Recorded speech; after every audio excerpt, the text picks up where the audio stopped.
अस्सलाम वालेकुम रहमतुल्लाहि वबरकातुहू। दोस्तों, आपका मेरे चैनल इंटरनेट फ्रॉग अदब में स्वागत है, खैर मकदम है, खुश आमदीद है। आज मैं आपके लिए Bihar super TET 2023 conducted by BPSC paper 2 part 3 subject Urdu के तमाम मुमकिन सवालात मौजूआत लेकर हाजिर हूँ। याद है कि आपका सिलेबस आ चुका है, जो बीपीएससी जो बिहार कंडक्ट कर रही है बिहार सुपर टेट 7वीं फेज़ के लिए 7th फेज़ जो उसके लिए, तो आपका सिलेबस आप देख सकते हैं, जिसमें 2 हिस्सों पर मुश्तमिल है, paper 1 paper 2। Paper 1 general studies, जिसमें सभी सब्जेक्ट्स वगैरह मैथ्स जीके वगैरह सब रहेंगे, इंग्लिश भी रहेंगे, और 100 मार्क्स का आपका सब्जेक्ट उर्दू रहेगा। फिर एक और है जो आपका 9 to 10 11 12 के लिए। तो आइए हम उसकी तैयारी आपको अपने चैनल के ज़रिए करवाते हैं। तो ये सुपर टेट का पार्ट 3 क्वेश्चन है जो मैं आपके सामने पेश करूँगा। उम्मीद करता हूँ कि आप मेरे चैनल से काफ़ी इस्तेफ़ादा करेंगे। अगर इस्तेफ़ादा करेंगे, आपको जो ये क्वेश्चन मैं पेश कर रहा हूँ, ये क्वेश्चन आपका 100% श्योर है कि ये क्वेश्चन आएंगे ही आएंगे। आप आराम से अगर मेरे चैनल को देखिएगा तो आप ये जो बिहार सुपर टेट एग्ज़ाम है वो आप आसानी से करेक्ट कर जाइएगा, क्योंकि बीपीएससी जो एग्ज़ाम कंडक्ट करती है वो पेपर आसान नहीं देती है, बहुत इजी नहीं होता है, हार्ड होता है। इसलिए आप तैयारी अच्छे से कीजिए। तो आइए बिला ताख़िर शुरुआत करते हैं। पहला सवाल आपके स्क्रीन पे ये रहा। ये पहला सवाल है, किस शायर ने मीर अनीस के लिए हाजी के बजाय अनीस तखल्लुस तजवीज़ किया था? 4 ऑप्शंस आपके स्क्रीन पे ये रहे। 5 सेकंड का वक्त दिया, जरा जवाब देने की कोशिश कीजिए। इसका राइट आंसर है ऑप्शन नंबर 1, शेख इमाम बख्श नासिक। शेख इमाम बख्श नासिक, जिन्होंने मीर अनीस का तखल्लुस हाजी के बजाय अनीस रखा, क्योंकि मीर अनीस ने अपनी शायरी का आगाज़ जो किया था वो गज़ल से किया था, और मीर मुस्तहसिन खलीक जो मीर अनीस के वालिद मोहतरम थे, उन्होंने अपनी पहली गज़ल को मीर अनीस मशवरा दिया था कि जाके अनीस को दिखाए, और अनीस ने उन्होंने अपनी पहली गज़ल जब पढ़ी थी तो अनीस ने कहा, शेख इमाम बख्श नासिक ने कहा था कि अगर यहाँ पे तखल्लुस हाजी के बजाय अनीस रख दिया जाए तो बेहतर होगा। क्वेश्चन नंबर 2 है, किस बड़े शायर ने कोई मसनवी नहीं लिखी है?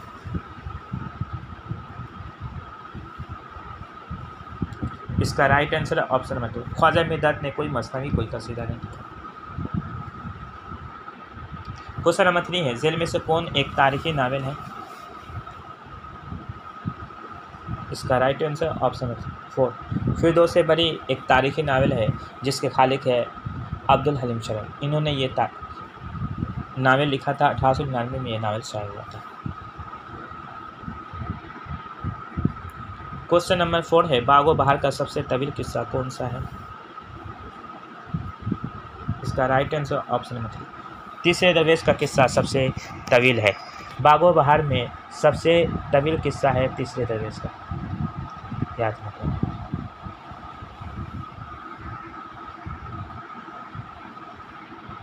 क्वेश्चन नंबर 5 है, अल हिलाल हमेशा हमेशा के लिए कब निकलना बंद हो गया था? अल हिलाल ये मौलाना अबुल कलाम आज़ाद का रिसाला है जो हमेशा हमेशा के लिए कब निकलना बंद हो गया था? तो इसका राइट आंसर ऑप्शन नंबर 1, सन 1927 ईस्वी में।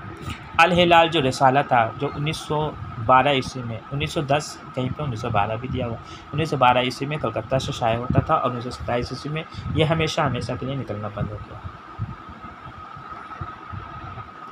क्वेश्चन नंबर 6 है, अल्फाज के मामूली उलटफेर से कौन मज़ाक पैदा कर देता है? इसका राइट आंसर ऑप्शन है, रशीद अहमद सिद्दीकी के अंदर ये खूबी था कि वो अल्फाज के मामूली उलटफेर से कौन मज़ाक पैदा कर देते थे। क्वेश्चन नंबर 7 है, 4 दरवेशों का तज़किरा किसकी तसनीफ़ है? इसका right answer option 2, Khwaja Hasan Nizami. Question number 7 है, 4 दरवेशों का तज़किरा किसकी तसनीफ़ है? इसका right answer option 2, Khwaja Hasan Nizami की तसनीफ़। क्वेश्चन नंबर 8 है, कृष्णचंद्र के पहले अफसानी मजमूए का नाम क्या है? इसका राइट आंसर ऑप्शन 2 जिस्म ख्याल। क्वेश्चन नंबर 10 है, जमाल का मुतरादिफ क्या है? इसका राइट आंसर ऑप्शन है 1 हुस्न है। जमाल का मुतरादिफ क्या है? हुस्न है। क्वेश्चन नंबर 11 है, ज़ेल में से कौन इसमें कैफियत की उम्दा मिसाल है? इसका राइट आंसर है ऑप्शन 2 जवानी।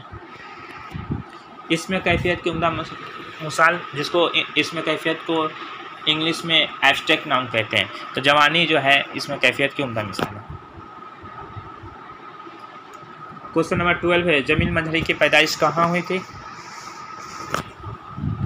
इसका राइट आंसर ऑप्शन 4 पटना में। यहाँ पे किताब में पटना में दिया हुआ है, जबकि हसनपुरा सारण में इनकी पैदाइश हुई थी 1905 ईस्वी में। कहीं पर 1904 भी दिया हुआ, 1905 ईस्वी में हसनपुरा सारण में हुई थी, और इनकी वफ़ात जो है 1980 ईस्वी में मुज़फ्फरपुर में हुई थी।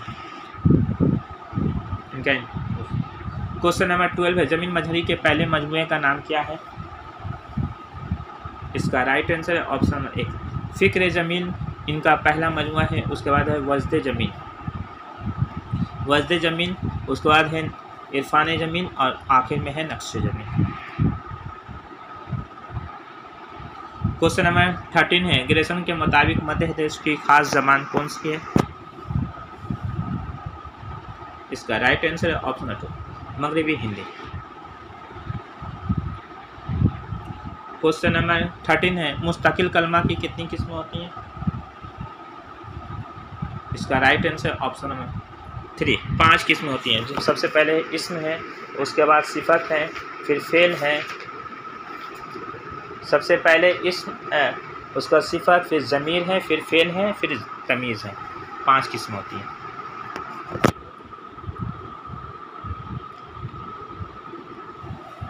क्वेश्चन नंबर 14 है, सौदा किस नवाब के अहद में फैजाबाद से लखनऊ आए थे? इसका राइट आंसर ऑप्शन 4 आसफउद्दौला के अहद में। क्वेश्चन नंबर 15 है, किस शायर को हजू या कसीदा का बानी कहा जाता है? इसका राइट आंसर ऑप्शन नंबर 3 सौदा को हजू या कसीदा का बानी कहा जाता है। क्वेश्चन नंबर 16 है, मसनवी कदमराव में कदमराव कहाँ का राजा है? इसका right answer option number 2 Hiranagar. Masnavi Kadamrao जिसके मुसन्निफ जो है फ़खरुद्दीन निज़ामी है, ये बहमनी सल्तनत में ये मसनवी लिखी गई थी। इसमें जो राजा है कदमराव, वो हीरानगर का राजा है, और कदमराव वज़ीर है। क्वेश्चन नंबर 17 है, डाइन, दो हाथ और लिहाफ जैसे अफसाने के खालिक कौन है? इसका राइट आंसर है option 3 Ismat Chughtai. Question number 19 है, इनमें से कौन सी मसनवी मिर्जा सुहाग लखनवी की नहीं है? इसका राइट आंसर ऑप्शन नंबर 2 दरियाए इश्क। ये मीर तकमीर की मसनवी है। क्वेश्चन नंबर 20 है, कसीदा की अनासिर तरकीबी कितने हैं? इसका राइट आंसर ऑप्शन नंबर 3 5 है। सबसे पहले तशवीब है, उसके बाद गुरेज है, तीसरा है मदह, चौथा है मुद्दआ, और पांचवा जो है हुस्न तलब या दुआ। तो दोस्तों, मेरी वीडियो आपको कैसी लगी? अच्छी लगी तो चैनल को सब्सक्राइब कीजिए, लाइक कीजिए, वीडियो को ज़्यादा से ज़्यादा अपने दोस्तों में शेयर कीजिए। आज के लिए इजाज़त दीजिए, अपने दोस्तों की